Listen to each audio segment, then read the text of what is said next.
Hello and welcome to the second video of the Data Model Essentials. In this video, we are going to create the task model and connect it to our project model to further our data model structure. So let's dive into it. So let's move to our data model segment. And instead of opening the model's overview, I would like to open the canvas view. A canvas overview gives us a bit more of a visual view of what our models look like and how they are located and connected to each other. Well, we have a user and a role model, and we have a project model. There's no lines between the project and the other models, so therefore it's safe to assume that they are not connected. Well, we do, however, want to connect the project model to the task model. So let's first create the task model. We can do that by pressing the New Model button. And this is going to be a regular model called Task Create. And let's click on Task and add some new properties. So to fill in a model structure, think of the design of your task page. What are the items that you want to display when you're asking users or showing users your tasks? Or imagine asking someone, hey, what is your task going to be? You probably expect them to have maybe a title or a short description for their task. They might have a longer description, a full-on explanation about their task. They might give you the information if it is done or if it's not done, and the amount of time they have spent on it or before which day they need to do that. Well, all this information is information you can ask about a task, and we're going to add some properties for them. So the first one is going to be the title of the task. I'm going to say that this title is required. Then I'm going to press save and add another. I'm going to ask for a description, and I'm going to use the multi-line type, description. I don't think this is required. I don't necessarily need someone to fill in a description for a task, but feel free to say, yes, this is required. This does mean that when you are going to add some tasks to your application later, that you will have to fill in the required information. Press save, add another. Then I'm going to say, well, is done. Is done information. So if I'm going to ask you, hey, is that task that you said you were going to do, is it done?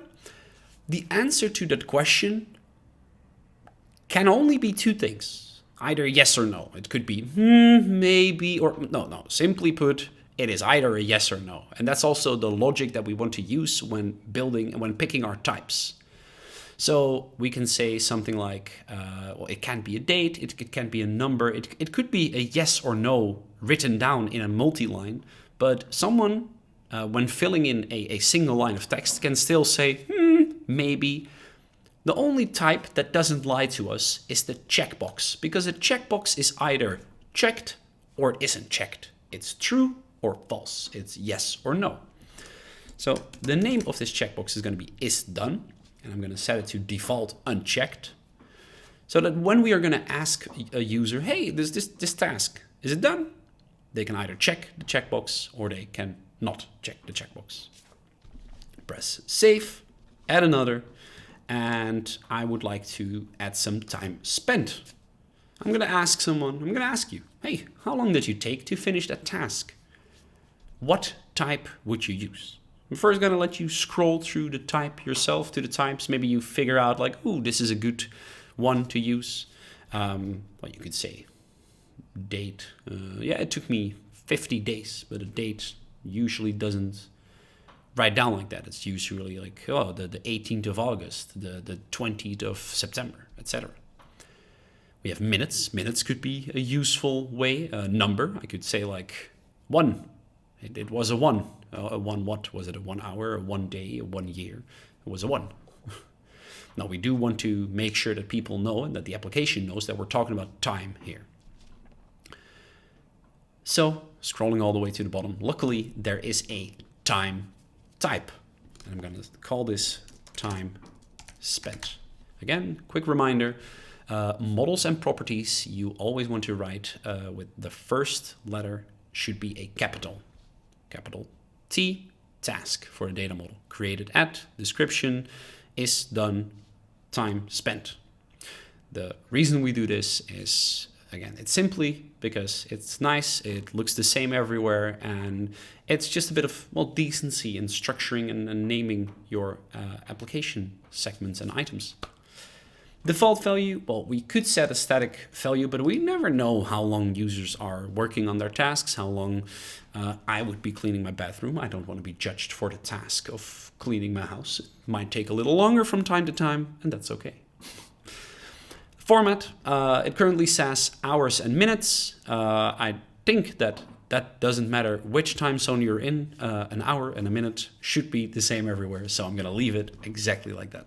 I'm going to not say that this is required, simply because is done and time spent is not something that you can fill in when you create a task for the first time. So imagine you are making a checklist, you're writing down on a piece of paper, this is the task I'm going to do. This is the description. When you are writing that down on your piece of paper, you cannot say, oh, I've already done this. You cannot say, oh, I've spent 5 minutes on this task because, well, why are you adding it to your application? That's at least my way of thinking in my application. I want a user to first make the task, then say like, hey, this is the date before which I need to do this task. And after, you're going to fill in the amount of time you've spent on that task. I'm going to press save and add another. And the last one, I already gave it away a little, the end date. That's the caps lock. End date, static value, I'm going to say, for when I create a task, I want this to be next week. A project should be finished by next month. So when a task is created, I want it to be set to next week. And I'm going to press save. So for me, this is quite some good descriptive information about a task. Now let's press the back button and open up our schema overview. And here we go. We have a user, a role, a project, and a task. Well, in my sketch, I was talking to my colleague and I was thinking, okay, I want this in my application. I want users, I want tasks. Okay, so in my case, I'm thinking that a project has multiple tasks.